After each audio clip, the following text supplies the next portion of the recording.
where he's saying that it's like hmm,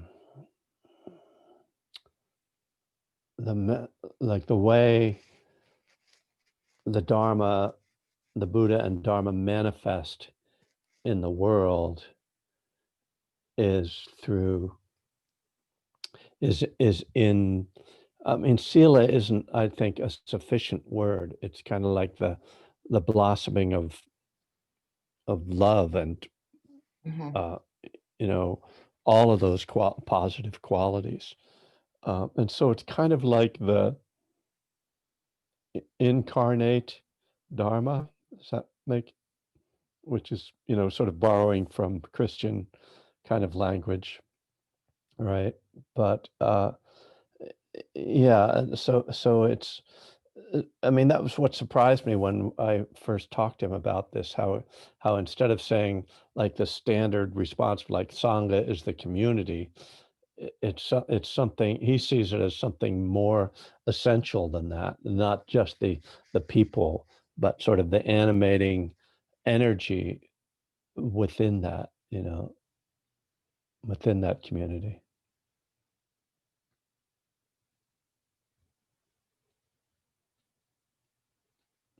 I know I'm not saying it very well, because it's sort of a hard concept to grasp in a way. It's sort of outside of our ordinary way of thinking. So you should ask Ajahn Amaro. Thank you. I will. I appreciate that because Sangha's been on my mind so much. Missing having these rectangles of Sangha is not very much like being together with people. Yeah, And so that aspect of Sangha has been a loss for me in these last 9 months. And so I'm interested in that idea that it's related in a deeper way to the development of Dharma. Thank you for yeah, that clarification. yeah. Yeah, it's definitely not my original thought. It's not a thought that I ever would have come up with. It completely comes from him. But I always, like ideas that are sort of stretching our understanding, right? I mean, it's easy to say Sangha is the community or Sangha is the monks or, you know, but yeah, I mean, refuge, because refuge is kind of an archetypal teaching in itself. It's pointing to these abstractions. Um,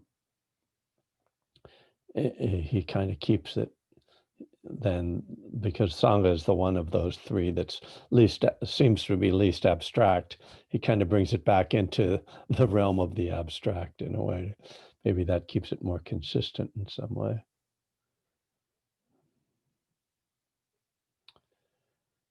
Yeah, I'm in a terrible mood. I feel terrible for no particular reason. I think maybe in November I should be happy. Uh,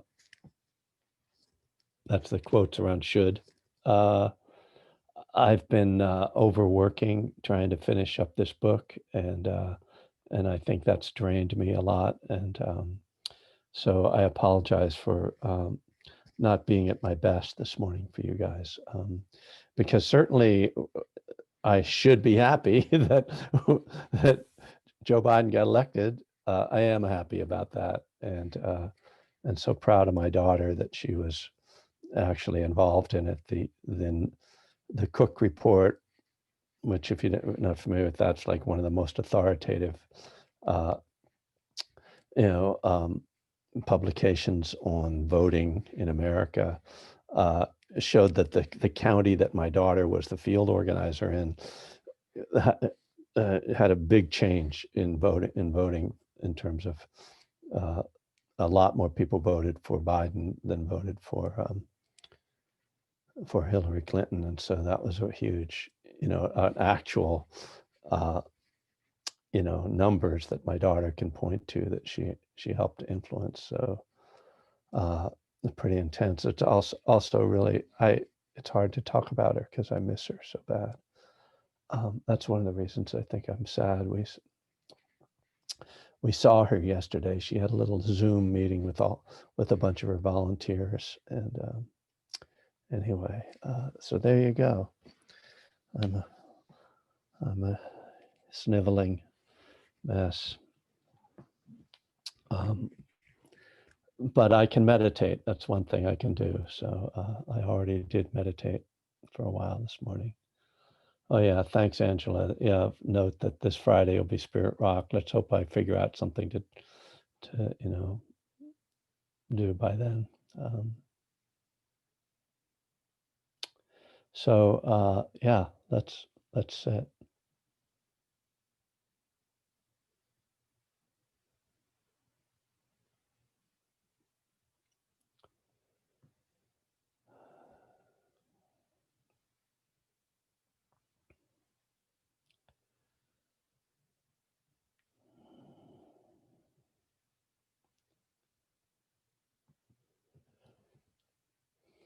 Establishing a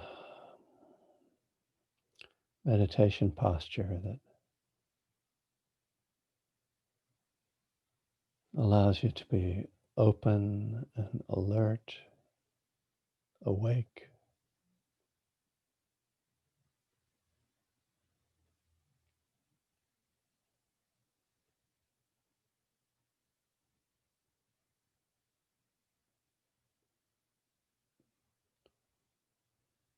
To feel.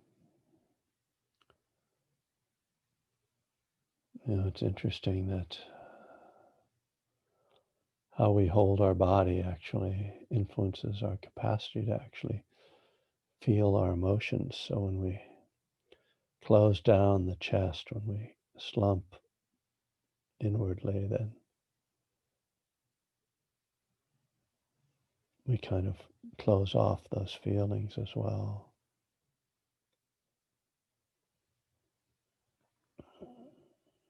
Sitting in a way that you can let your chest be very open, let feelings come through.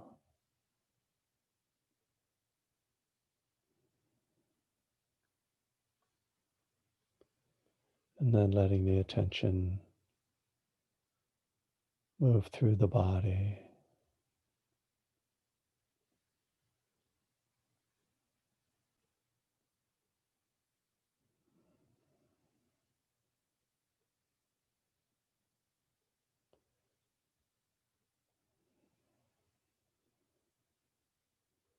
As we bring more awareness into the body,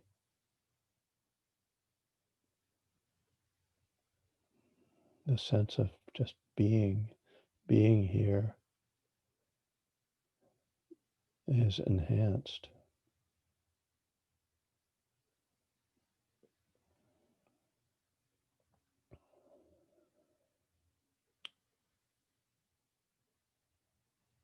When we're just caught in our thoughts and the mind,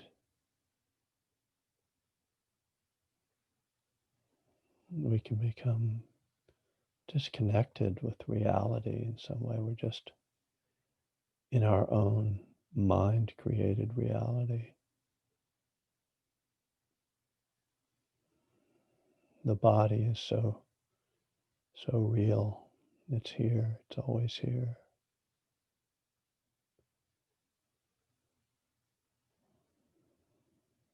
Very simple.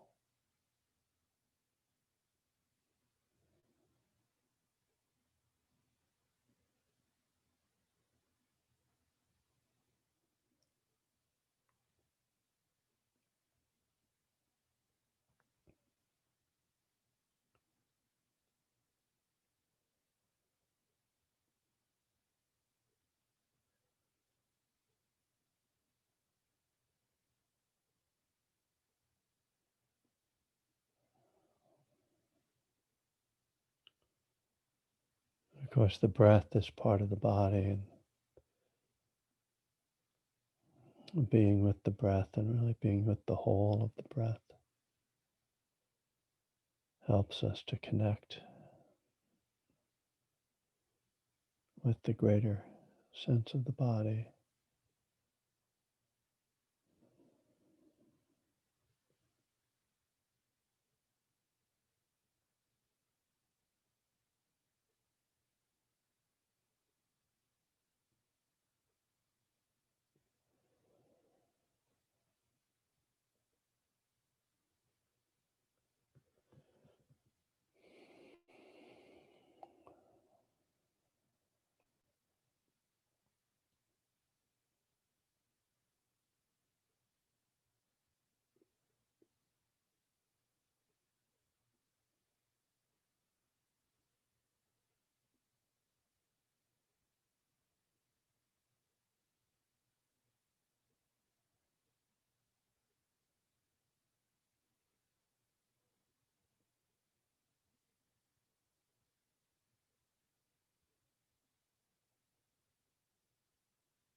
Thoughts will capture our attention and take us away from the breath and the body.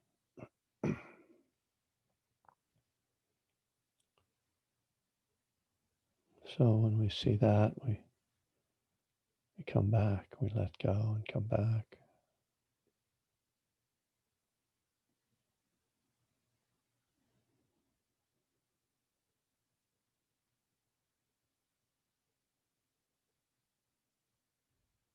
It's not helpful to make this into a struggle.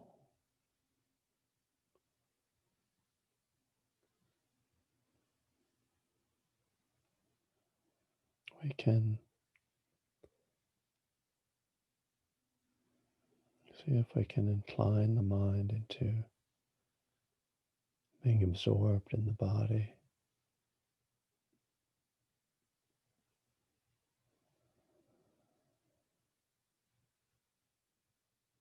There might be a part of us that holds back from being fully in the present moment.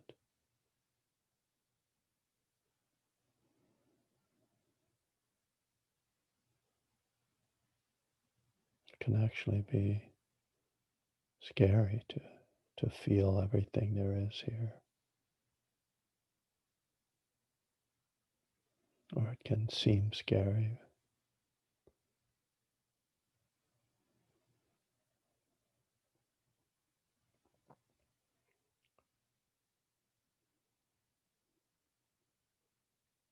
It can be possible, though, to just let the moment wash over you, the fullness of your senses, of your felt experience.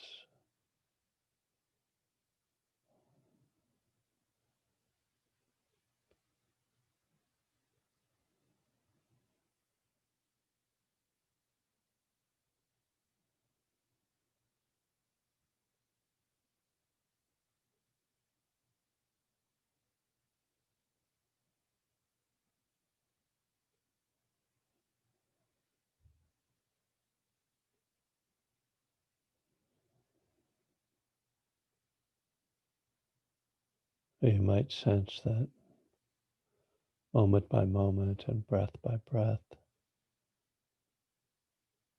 There's a deepening, a sinking into this moment.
I was a little light on tapping the bell there.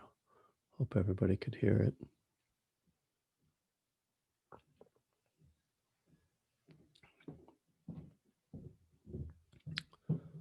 Well,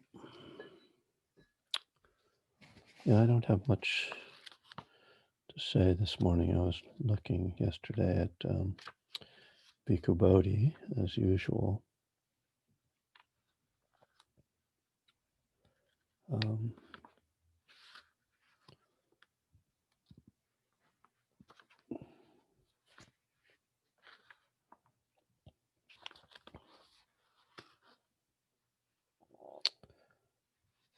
talking about right speech. It is said that in the course of his long training for enlightenment over many lives, a bodhisattva, which is the Pali for bodhisattva, can break all the moral precepts except the pledge to speak the truth. The reason for this is very profound and reveals that the commitment to truth has a significance transcending the domain of ethics and even mental purification, taking us to the domains of knowledge and being. Truthful speech provides, in the sphere of interpersonal communication, a parallel to wisdom in the sphere of private understanding. The two are respectively the outward and inward modalities of the same commitment to what is real. Wisdom consists in the realization of truth, and truth, satya, is not just a verbal proposition, but the nature of things as they are. To realize truth, our whole being has to be brought into accord with actuality, with things as they are, which requires that in communication with others, we respect things as they are by speaking the truth. Truthful speech establishes a correspondence between our own inner being and the real nature of phenomena, allowing wisdom to rise up and fathom their real nature. Thus, much more than an ethical principle, devotion to truthful speech is a matter of taking our stand on reality rather than illusion, on the truth grasped by wisdom rather than the fantasies woven by desire. So I find that just incredibly powerful. Because as he says, we sort of associate not lying with just sort of like doing the right thing. But, he's really talking about, I mean, it, again, where, ties in with addiction, because when we're in denial, we're living in this illusion and we can't know we're not living in reality. So the acceptance of our addiction is coming into reality, coming to accept what is true. And the idea that, that he's pointing to, that really he's pointing to enlightenment, right? Full enlightenment, being fully absorbed in or living in the absolute truth.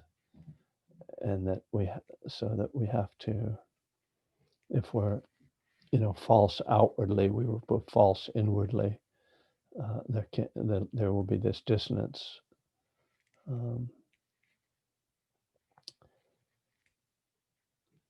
And it just, it strikes me that it's just such a challenge, because our question, as for those who are really devoted to a spiritual awakening, or to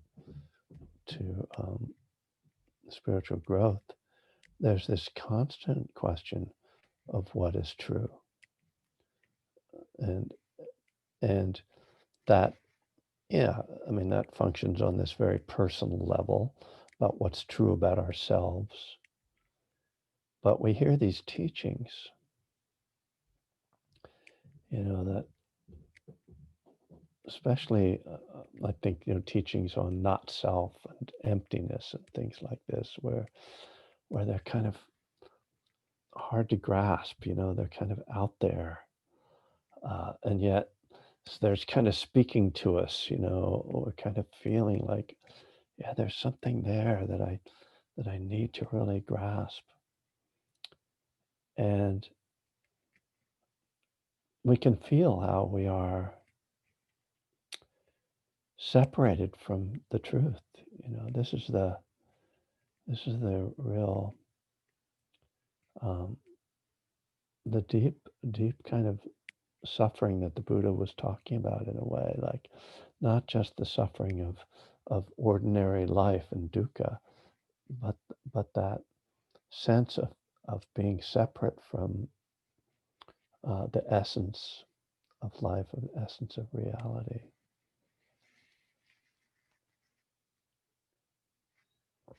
And as we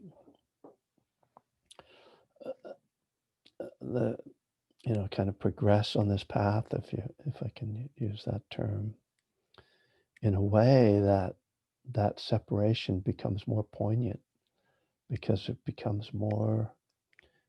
we become more clear about um, our limitations, where we are. It's said that as we so just to put this in like a very traditional model of enlightenment, in the Theravadan tradition, they say that there are 4 stages of awakening. But it's said that after you've experienced the first stage of awakening, that your sense of urgency to realize full enlightenment becomes even greater. I mean, you would kind of think, oh, okay, great, I got the first one, I can kind of relax, I'm sure it'll all come. But instead, there becomes this more of a sense of urgency to know, because it's that first taste, right? Oh, this, and again, kind of, peeling back the veil enough to realize, to really see that, oh, I'm not there. There, to see that separation, to feel that. Um, this is a profound moment, and a profound um, sense of not just urgency, but it can be a trigger for a kind of despair, and it really. I mean, this is like one of the real challenges of the spiritual path. This kind of when we live in this sort of illusion, when we accept the kind of banal reality of the relative world, then it's just about, oh, how can I be comfortable? How can I make more money? How can I get laid, or whatever, or have kids or whatever, life. And that's manageable, right? We manage it, basically. But when we kind of see this potential, and we realize this potential, that this is what uh, is is most important and most valuable and most precious, and that it's far beyond these ordinary pleasures in life, uh, can be it opens up a huge challenge. There's a term uh, that I've come upon. I'm not really sure um,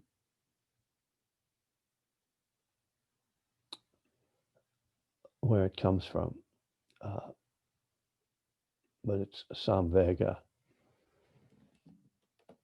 I'll type it in. I first read it I came upon this term from Thanissaro Bhikkhu, who's another monk, American monk, who was a translator and scholar. And it's this, uh, it's the awakening to the kind of unsatisfactory nature of life as it is ordinarily lived, and the unsatisfactory nature of what society offers us as valuable and as meaningful.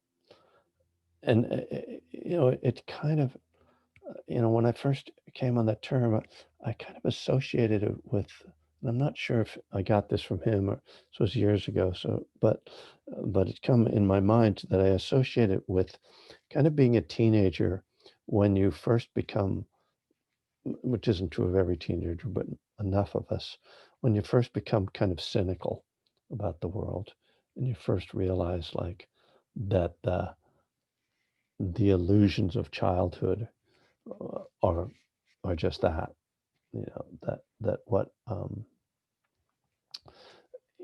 that Santa Claus and the Easter Bunny and kind of everything's going to be okay, are not really, are not true, not real. That life is difficult. So it's kind of the encountering the truth of the first noble truth.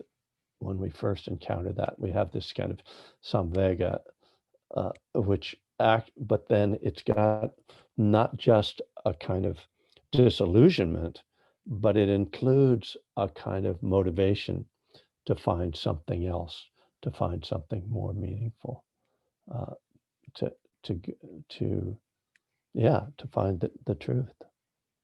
So I told you I was in a bad mood, so I hope I didn't bring everybody down totally, because this is, I don't know, it came out darker than I thought it would as I started talking about this.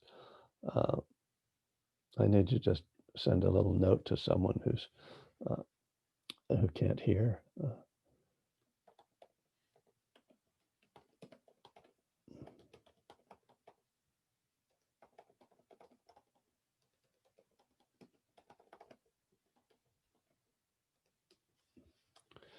So that's what I got for you. Who wants to cheer me up?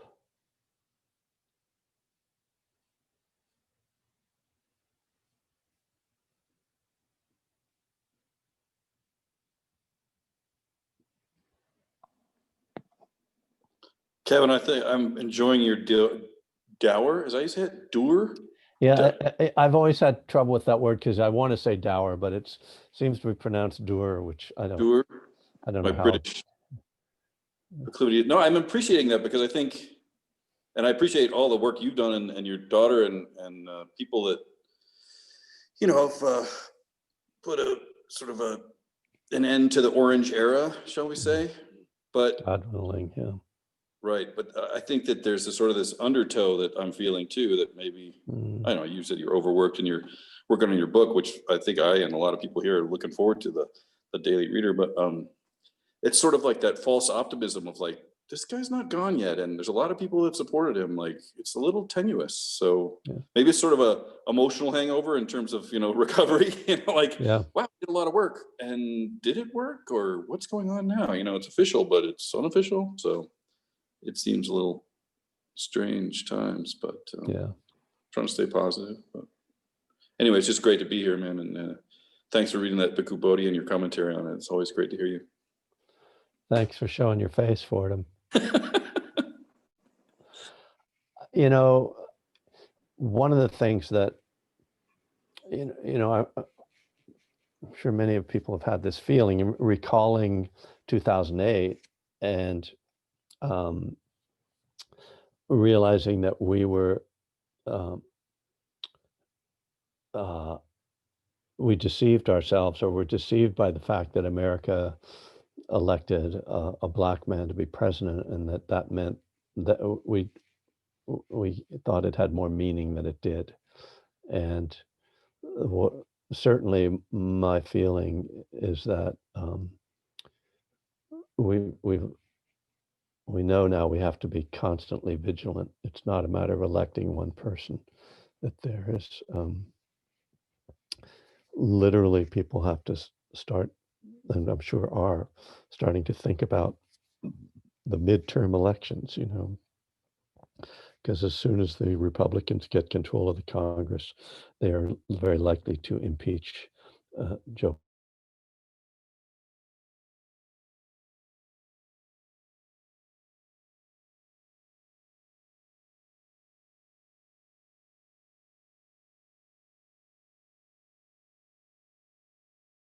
Gail, Yeah, did you sorry, want to say something? sorry about that. It has to do with right speech, I think, is the Oh, overall. right. Oh, what was, how did it have to do with right speech? Well, I was so inspired by that. I was actually, honestly more inspired by Kamala's speech than Biden's, but Biden had a lot of good rhetoric there. It's just nice to hear somebody that's sort of the lucid cheerleader for America. Yeah. But yeah, that I really appreciated that, and what you were talking about, sort of the nuance of that, not only like body, speech, and mind, sort of jibing with the nature of reality. Like, we can't just. I mean, I have a real bad right speech problem because I spent a lot of time in New York, so I use a lot of expletives, and that's probably not such a good thing for my head, but.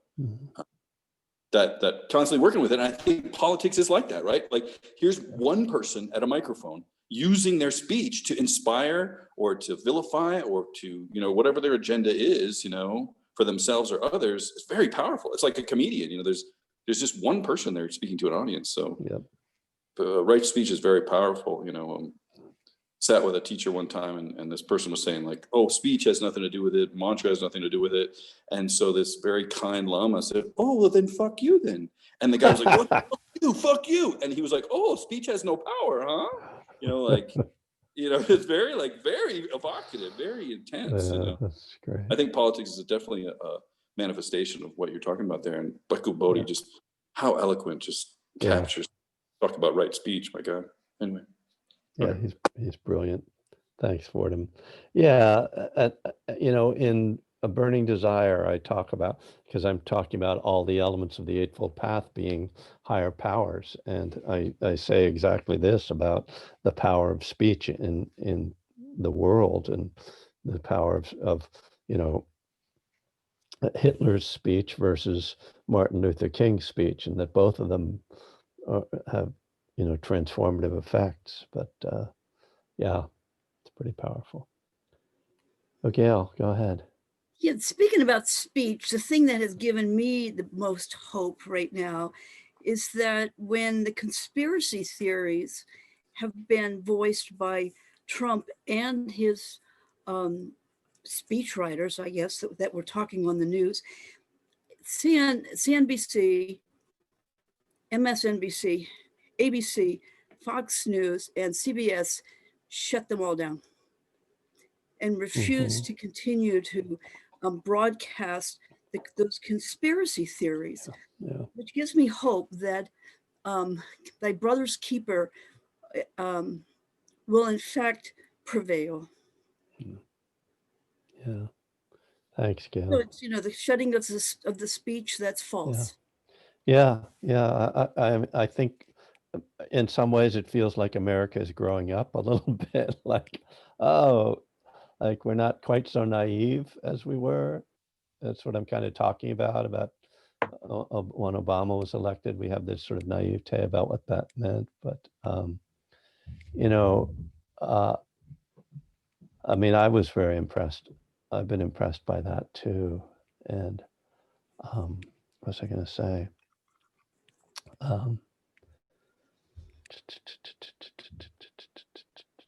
Can't remember, but yeah, it's a hopeful sign when people. Well, I just, this is just typical ridiculous Kevin comment, but I just thought of the Who song "Won't Get Fooled Again," and I put that on really loud the other night, because that always seemed like that's what that song was about being deceived by the leaders and then finally not allowing that to happen anymore. So yeah, it's, and this is a lot about this whole period since, particularly since George Floyd's murder, that of this coming out of denial in so many ways in America. And I mean, a lot of us obviously saw Trump for what he was for a long time, but this sort of acceptance, the New York Times refused. Paul Krugman was talking about this the other day when he was first writing for the New York Times. They would not allow him to use the word lie to describe things that Trump said or that other politicians said. And now they put it, I've seen it in headlines, and that's coming out of denial. It's like, oh, we're not, in this polite society drinking tea with our little finger, oh yes, lovely, oh no, I think that was a misleading statement, no, that was a lie, and it's hard, it's painful, like, right, to learn the truth it's not easy. Well, that's why we live in these illusions, because it's the truth is, I mean, it's what I talked about the other night about the taking refuge in the Dharma isn't easy. It's not like, oh, it's such a cuddly thing, the Dharma, No, I mean, it's the truth. It's the truth of impermanence. It's the truth that we're all going to die, It's the truth of suffering in the world. It's all the truth of all the pain and nastiness of the world. And that's not all it is. It's also the truth of the power of love and the power of compassion. It's just it's the truth. It's seeing the truth.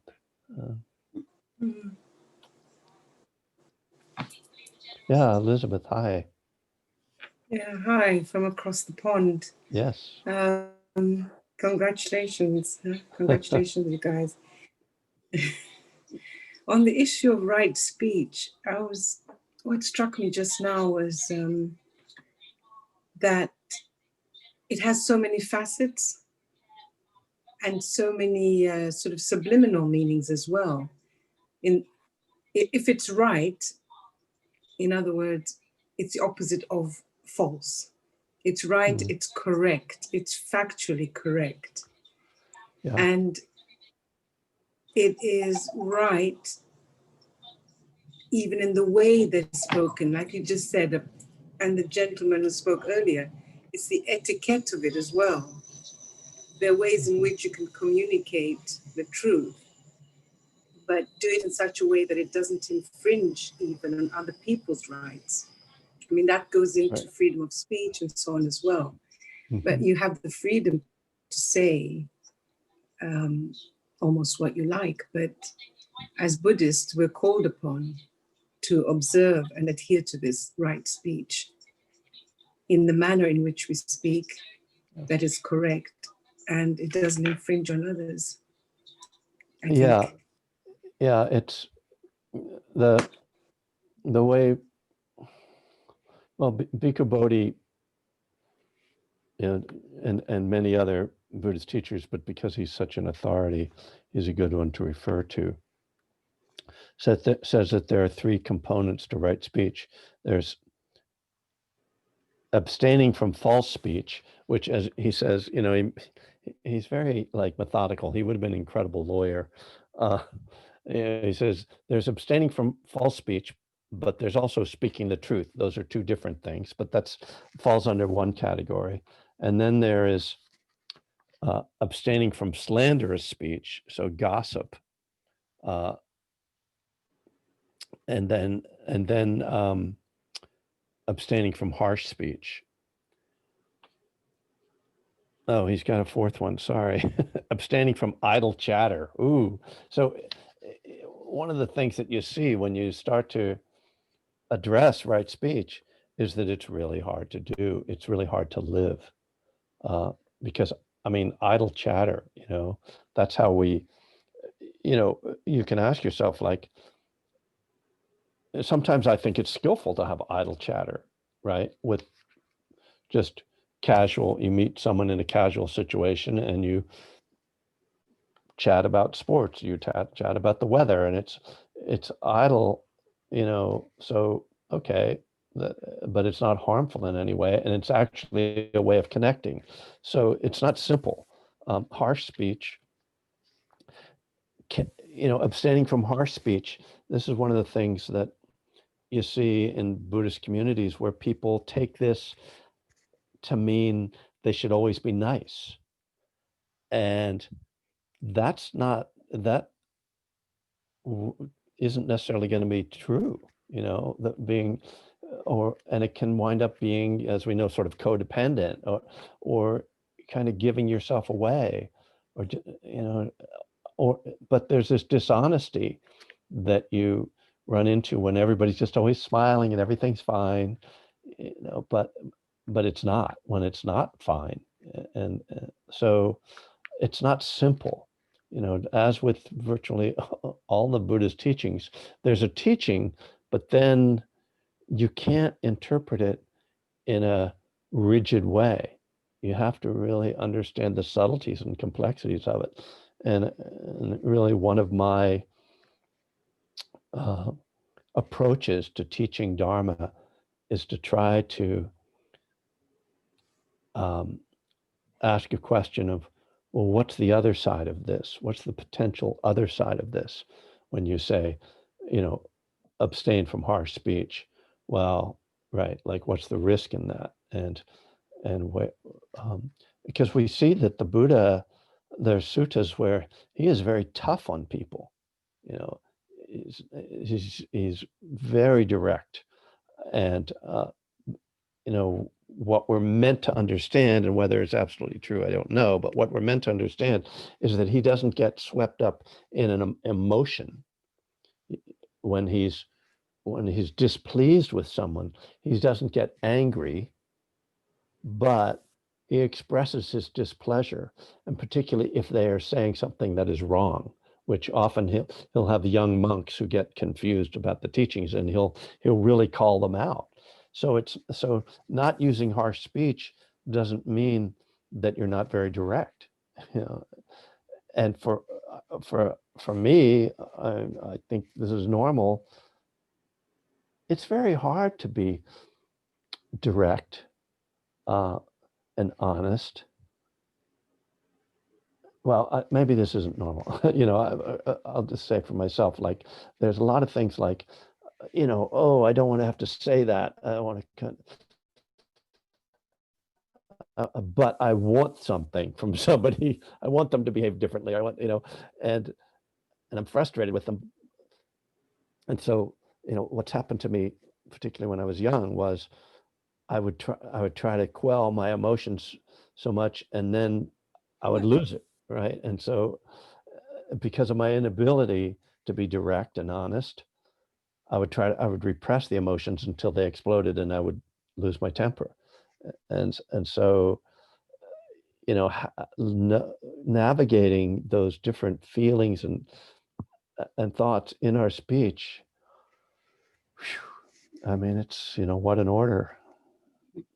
I don't know if I can't go through with it, but I definitely, it's a challenge. And so.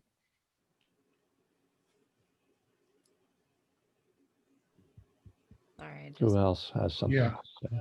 Hi, Kevin, it's Chris. Hi, Chris. I was going to say that about the idle chatter part, because where I grew up, talking about my heart hurts or talking about my feelings was considered idle chatter. And indeed, it's critical for my emotional health, but that's not what I learned. And so, yeah, I guess we've got to be careful about who's defining idle chatter, I guess. Yeah. Yeah, right. Some people will be like, I don't want to hear about your feelings, it's like, yeah, thanks, Uh, yeah, very interesting, isn't it?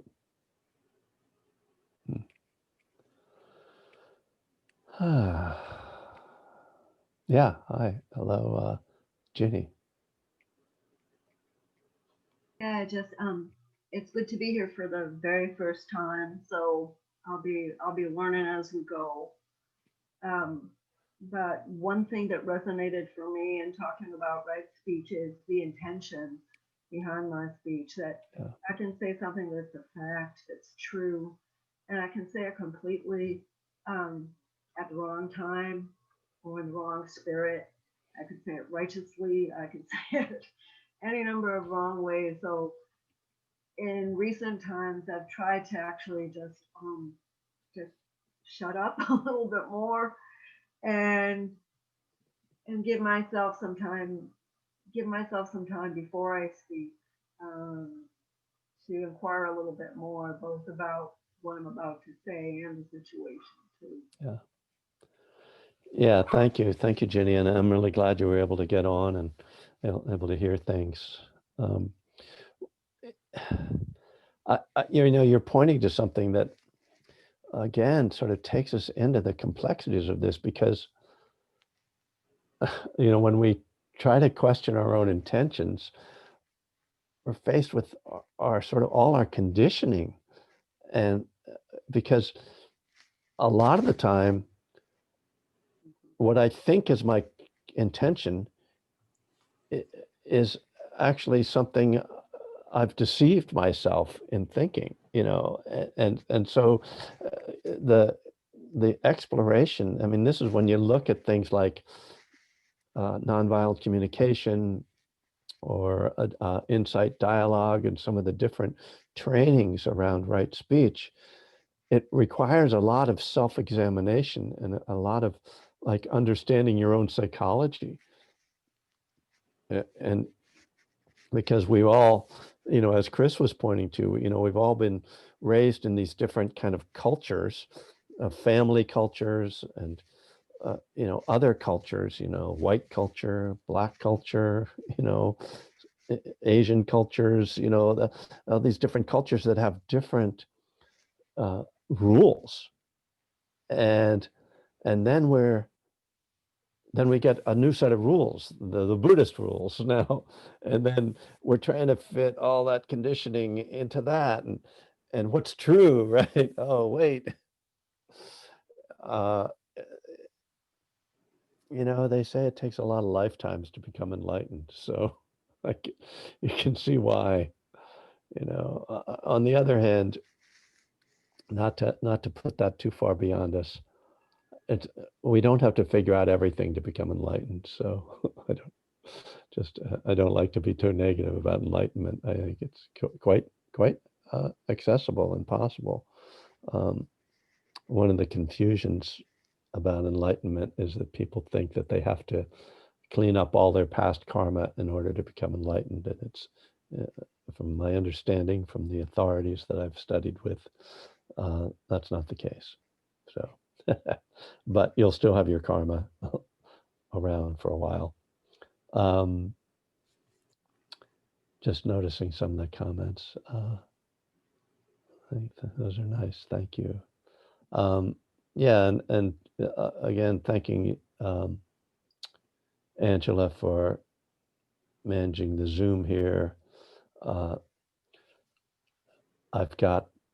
think I'm up to date with the my YouTube, and I take these talks and I put them on YouTube, and I also put them just as audio files on my website. So if there's anything you want to go back and listen to again or look at, those are available. It's becoming a massive amount of material now that at some point seems almost like too much, but but I'll also mention, because I haven't been mentioning this much lately, that if you want to offer some dana to me, in the chat, there are the ways to do that through Venmo and through PayPal. And that's always really appreciated. And yeah, a couple of events coming up. December 12th and 13th, I'm doing a little weekend retreat with Vimalasara. Vimalasara is a Buddhist teacher in another tradition, but she's in recovery, and she has a book called 8-Step Recovery. And she and I have taught together quite a few times. And so we're going to offer another like online thing that weekend. It's on my website now, on the front page of my website, kevingriffin.net. And then on December 20th, this is a day-long retreat that I've been doing every year at Spirit Rock for several years, called Keep Coming Back, Dharma Recovery and Renewal. So it's kind of a end of the year, beginning of the year day. And I invited Greg Pergament, who teaches Qigong, with me to join me that day. So that'll be nice. So we'll have a couple of special events between now and the end of the year. I have, for those of you who know how obsessed I am with golf, I have stopped playing golf temporarily until I finish editing this book. So that's probably why I'm not in a good mood. My wife told me I should go out and play golf, but I must get this done. I am determined. Must finish book. So we'll see if I crack first. But I'm actually, it's going well. It's going pretty well.